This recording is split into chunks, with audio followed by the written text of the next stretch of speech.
update sedikit terkait dengan proses gugatan CLS yang ada di Pengadilan Negeri Surakarta, bahwa kita saat ini akan segera menanti apa putusan dari Pengadilan Negeri Surakarta terkait dengan gugatan citizen lawsuit yang diajukan oleh pihak penggugat terhadap pihak tergugat.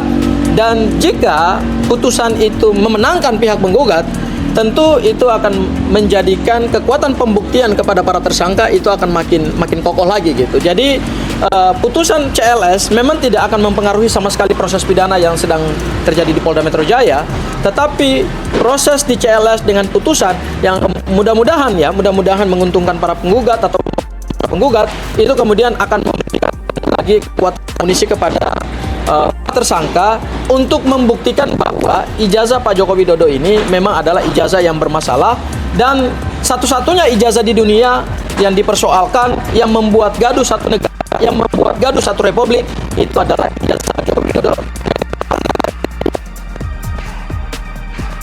Dengan menunjukkan ijazahnya kepada masyarakat dengan Dua ini juga yang mau dikaitkan dan harus diingat, dalam kasus ini harus dibedakan mana subjek hukum, mana objek administratif. Sedangkan dokumen ijazah itu yang menjadi pemantik sebenarnya itu kan sudah menjadi aset verifikasi publik. Ya, sewaktu dokumen menjadi aset verifikasi publik seharusnya layak untuk diteliti, dianalisis dan segala macam. Mungkin keterangan itu nanti saya akan bisa sampaikan lagi setelah pemeriksaan di dalam.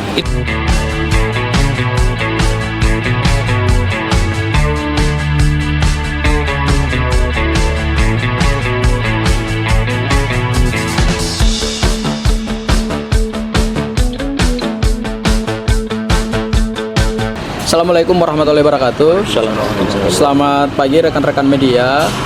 Alhamdulillah di bulan suci Ramadan ini kita tetap dalam istiqomah untuk menegakkan hukum di Republik ini dalam kasus dugaan tindak pidana pencemaran nama baik terkait dengan objek ijazah mantan Presiden Pak Joko Widodo.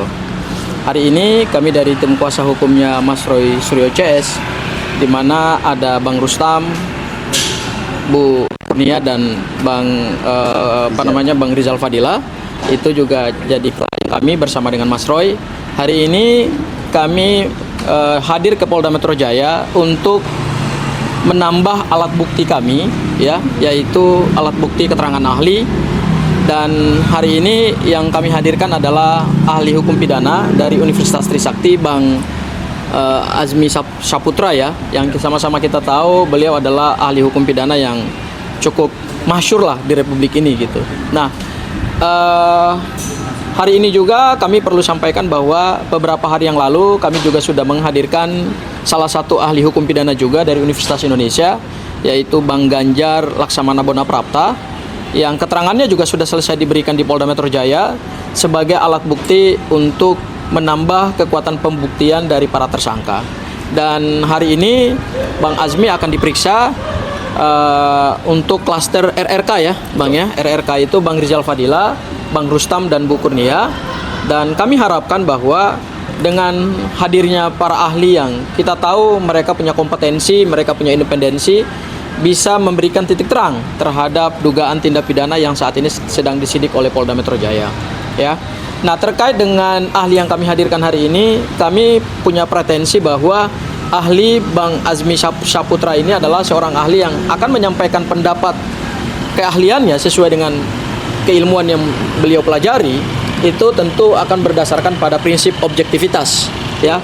Karena memang ahli itu tidak berpihak kepada siapapun, tetapi dia berpihak kepada kebenaran, dia berpihak kepada ilmu pengetahuan, dan keterangannya itu akan membantu untuk mengungkap apa yang sebenarnya sedang terjadi di Polda Metro Jaya terkait dengan dugaan pencemaran nama baik, fitnah, kemudian pengerusakan dokumen elektronik yang objeknya adalah ijazah mantan presiden, yaitu Pak Joko Widodo.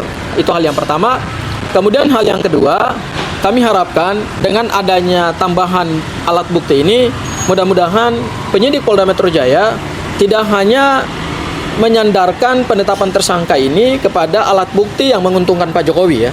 Dan pada saat nantinya ketika berkas perkara ini akan dilimpahkan ke proses persidangan, semua proses pembuktian itu akan dilakukan secara netral, kemudian secara check and balance dia menguntungkan kedua belah pihak ya, tidak berpihak kepada salah satu pihak, tetapi juga semua alat bukti itu akan menguntungkan kedua belah pihak. Dan kami harapkan mudah-mudahan alat bukti yang kami hadirkan ini juga bisa memberikan kekuatan perimbangan terhadap alat bukti yang dimiliki oleh Pak Jokowi. Itu hal yang kedua.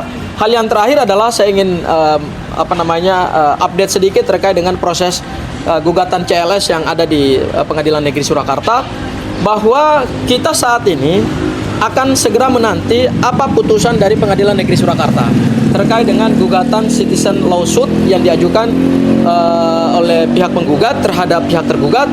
Dan jika putusan itu memenangkan pihak penggugat, tentu itu akan menjadikan kekuatan pembuktian kepada para tersangka itu akan makin kokoh lagi gitu. Jadi putusan CLS memang tidak akan mempengaruhi sama sekali proses pidana yang sedang terjadi di Polda Metro Jaya, tetapi proses di CLS dengan putusan yang mudah-mudahan menguntungkan para penggugat atau penggugat itu kemudian akan memberikan lagi kekuatan amunisi kepada tersangka untuk membuktikan bahwa ijazah Pak Joko Widodo ini memang adalah ijazah yang bermasalah, dan satu-satunya ijazah di dunia yang dipersoalkan, yang membuat gaduh satu negara, yang membuat gaduh satu republik, itu adalah ijazah Pak Joko Widodo.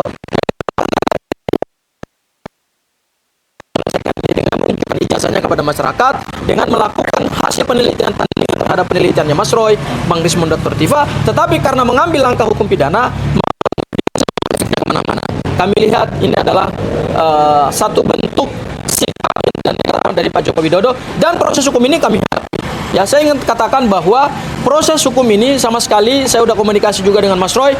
Nanti Mas Roy hadir untuk siang ya, karena tadi Mas Roy mohon maaf tidak bisa membersamai kami dan meminta izin dari rekan-rekan media. Nanti siang beliau akan mendampingi lagi Bang Azmi setelah selesai pemeriksaan sebagai ahli. Mungkin itu dari saya, Bang Petrus. Ada yang mau ditambahkan? Silakan, Bang. Saya tambahkan sedikit ya. Jadi kehadiran Pak Azmi Saputra hari ini adalah dalam rangka memenuhi hak para tersangka untuk meminta didengar keterangan saksi yang menguntungkan atau ahli yang pendapatnya menguntungkan tersangka. Memang jadwal hari ini sebetulnya bagi kami ini sudah terlambat ya. Seharusnya sebelum berkas dikirim ke kejaksaan, saksi menguntungkan atau ahli yang menguntungkan itu didengar terlebih dahulu.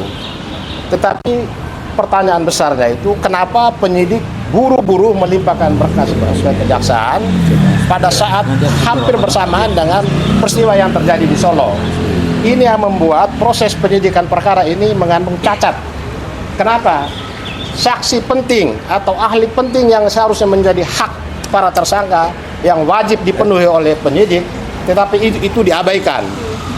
Karena itu kita juga bersyukur karena kejaksaan ternyata kembalikan berkas itu, dan mungkin salah satu petunjuknya itu ahli dan saksi yang menguntungkan yang sudah diajukan oleh para tersangka dan tim kuasa hukumnya belum diperiksa, kenapa sudah dibawa ke kejaksaan.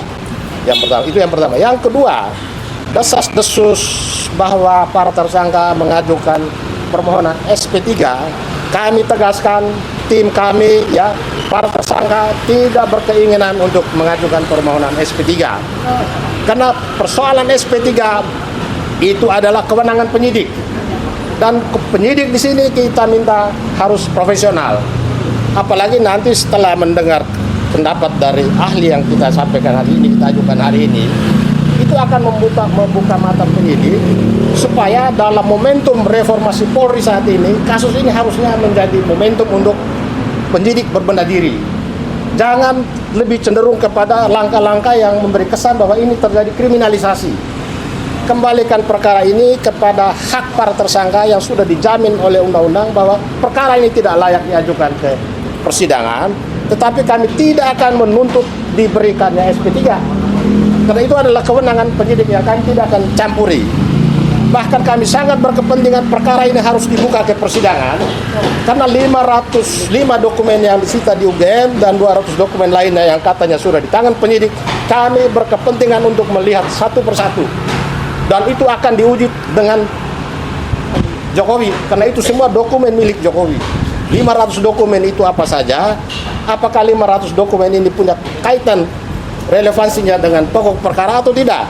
Kalau tidak ada relevansinya kemudian disita, kami mencurigai itu langkah untuk menghilangkan jejak. Menyita 500 dokumen yang terkait dengan dugaan ijazah palsu dalam perkara pencemaran nama baik, apa hubungannya? Itu yang para tersangka sangat berkepentingan, perkara pencemaran nama baik harus dibuka di persidangan. Dan mereka ini pejuang-pejuang, bukan ayam sayur yang dikit-dikit minta SP3. Tidak ada. Saya kira itu saja. Oke, Bang Asmi. Bang Asmi, bentar Pak. Ya. Kehadiran saya di sini sebenarnya sebagai akademisi, sebagai fungsi dan kedudukan akademisi, tentunya saya akan memberikan pandangan yang objektif atau menjernihkan satu perkara ini, karena kami tidak boleh berpihak. Tapi saya di sini nanti selain memang meletakkan unsur atau elemen delik dari peristiwa ini juga yang mau dikaitkan dan harus diingat, dalam kasus ini harus dibedakan mana subjek hukum, mana objek administratif. Sedangkan dokumen ijazah itu yang menjadi pemantik sebenarnya itu kan sudah menjadi aset verifikasi publik. Ya, sewaktu dokumen menjadi aset verifikasi publik seharusnya layak untuk diteliti, dianalisis dan segala macam. Mungkin keterangan itu nanti saya akan bisa sampaikan lagi setelah pemeriksaan di dalam. Itu yang kira-kira. Terima kasih ya. Terima kasih Pak. Yuk, sama-sama. Beri keterangan lagi, terima kasih. Sama-sama. Mbak Yan tadi